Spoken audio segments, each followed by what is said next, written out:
Alright guys, welcome back. It is just your girl Ken today, and today's video is gonna be a little different because we need to talk. And what we need to talk about is the environment. Growing up, I knew what sustainability was, I knew it was important, but I didn't care.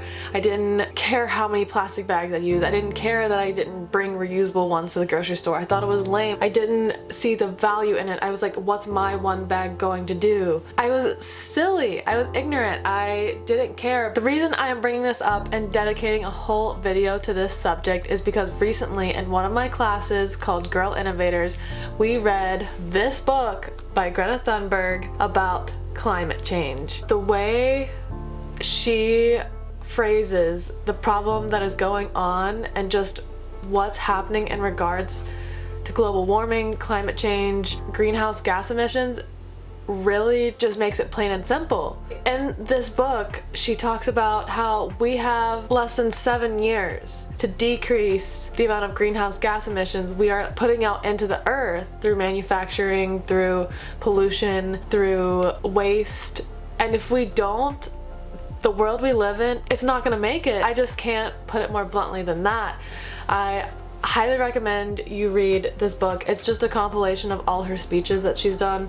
I'm sure you've heard of her. She's amazing. She did walkouts from school to get people's attention on the subject matter, but it really just drew my attention to the role I play in this problem, and that's what I'm here to talk to you guys today about in this video. One of the main polluters in the environmental game are these large mass manufacturing companies. They are making all these products that are flying off the shelves and producing so much chemical toxins that are released into the air. They're using so many resources. They're just, it's not sustainable. The amount of products humans use and the amount of resources we use is just absolutely silly. We don't need all this. We just have too much stuff, okay? In school we talk about the cradle to cradle cycle of a product.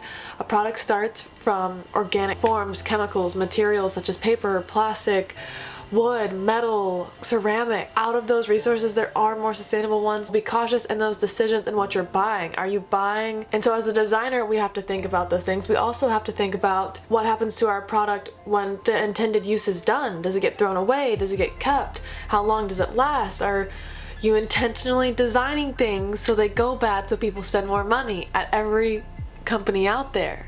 Okay? Don't support those bad companies. And that's where I'm coming to tell you today that you as the consumer, me as the consumer, all of us as a consumer in this world, we have the power to change that by what we support.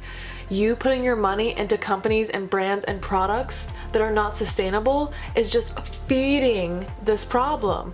We have the power, and like, do some research, get to know things, educate yourself on the shipping, the kind of packaging, and just everything. Don't you want to support companies that treat their workers properly, care about the environment, are doing their part in reducing greenhouse gas emissions? Like, that's what you want.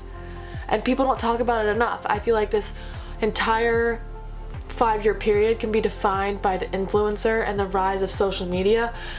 I can't tell you how many products I've been influenced to buy to be disappointed by. And sometimes I used to think about a product and be like, oh, I'm disappointed by the physical qualities of it, whether if it didn't perform the way I thought, whether it didn't look or feel the same way I wanted, whether it was too much for what I thought it was worth. But now I think about how I'm disappointed that I fed into some person's hype to get a commission off a sale rather than caring about the company that produced it, the workers that work for it, and the environmental impact it has to get shipped to my door and feel this dissatisfaction. Like, that's not okay. It's not okay at all. And that's why I encourage you, before you go buy the Lululemon Amazon legging dupes, to research how they're made, to research Is it sustainable? Is Amazon a brand you want to be supporting? Like, and I have no shade. I have purchased things like this. I use Amazon, but are you opting for the least amount of packaging options? Did you know in your Amazon settings, you can go and say that you don't want all the extra fluffy stuff in the packaging? At checkout, you can say, I'll wait a day to get my product so that way I don't get 2 separate boxes and waste that cardboard. Also, I get we're in a global pandemic. A lot of things are being shipped to continue businesses growing. But that's fuel being used to travel, to transport, to go across seas, to go across states, to go across countries. Like, if you can get it locally, I think you should. It keeps everything in-house. It really helps like save resources. And I know sometimes, and the main reason people go to these extremes or buy the influence things or get things online, and it's because it's cheaper, and I understand that, but think about the larger cost of the world we're living in. We can't be selfish anymore. It's our children, our children's children. Not that I have kids, but you know. I'm getting ready to show you an example, and I'm not trying to discredit the quality of this brand's products, but I am disappointed in their shipping. I was influenced. I go online, order, and this is the box it comes in. Head for reference. It's bigger than my face. It's a pretty big box, and I'm like, wow, that's a pretty big box coming from Tarte. Interesting. So let me open it, and I'll show you the inside. This is the inside. This is the 3 eyeshadow palettes. You see, thin. And I also got this little free thing, super thin. But you're telling me you needed to use this box to fit this product. You could cut this in half and still have plenty of room. But the biggest disappointment,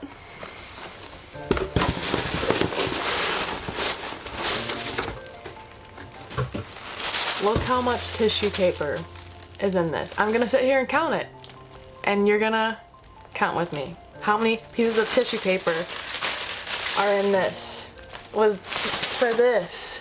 It already comes in plastic and paper packaging. Tarte, what the freak is this? I'm gonna count how many pieces of tissue paper there are. 1, 2, 3, 4, 5, 6, 7, 8, 9, 10, 11, 12, 13, 14, 15, 16, 17, 18, 19, 20, 21, 22, 23, 24. 24 pieces of tissue paper? Like, I'm sorry, Tarte, but this is unnecessary. Most people will never use this tissue paper again. And some of these you can tell are like brand freaking new. And they expand like a full sheet of tissue paper. And I get it would be really crappy to receive like broken pallets, but this is pretty sturdy. It already comes in molded plastic, which is terrible for the environment, plus this paper with metallic foil thingies, which means this paper can't be recycled because of this foil that's in here. It makes it non-recyclable because no one's gonna go in and take that foil out.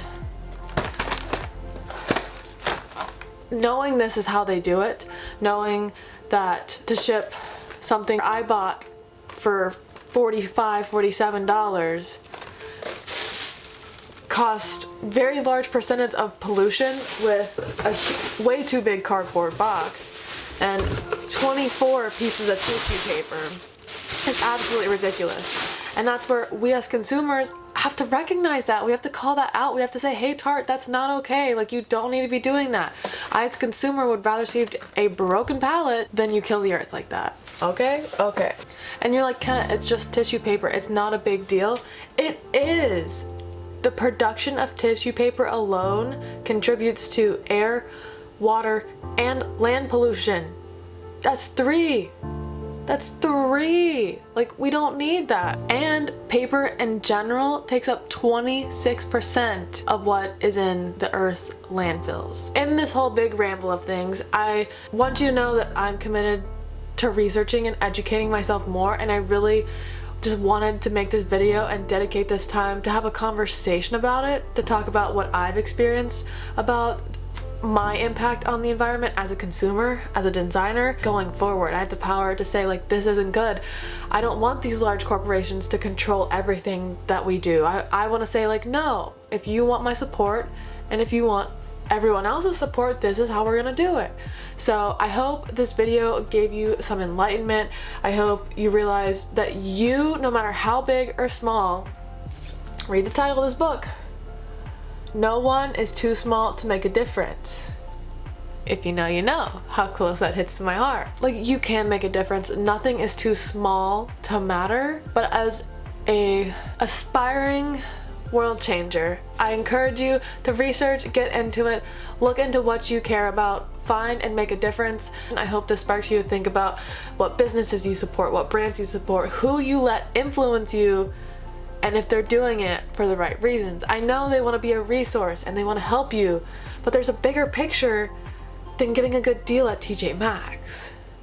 I just wanted to get on here and start this conversation. I would love for you guys to comment down below things you do, brands you support, brands you think are great, they're doing the right thing for the environment, ways that we can all in our day-to-day lives help the environment, whether it's using better products, better materials, calling out these large corporations and saying, hey, I'm not going to support you if you do this, educating your friends on what other businesses do and how they treat the environment and their impact on it. Redefine what an influencer means. Influence them with knowledge, not products, you know? I'm not by any means an expert in this topic. I'm just a kid going through college, learning new things and caring. And I'm not here to say influencers are bad or that any one brand is terrible in general. I'm just here to say, as a consumer, you have the power to change the world. I've honestly really enjoyed talking about this. I've gotten so emotional and so invested, and I hope you guys at least see and acknowledge and hopefully gradually start thinking about these things yourself and having this dialogue, because one of you out there could be watching this and you might have the right words to talk about this to move nations like Greta did. I don't think I am, but with the small platform and viewership that I do have, I wanted to do this. I've been so honored and thankful you guys have watched this video. It's different than everything else we've done, but if you like this or want to have more conversations or have questions about it that you'd like me to answer, I will try my best to. Once again, not a professional environmentalist, but I'm an aspiring environmental citizen. That was good. That was okay, yeah. So yeah, I love you guys. Thanks again for tuning in. This is my first video with the new mic Hannah got me for my birthday, so if the audio was poppin', leave a comment down below and let your girl know. We have some really fun videos coming up. That's it. Stay educated. I love you guys. Get Greta's book. Bye.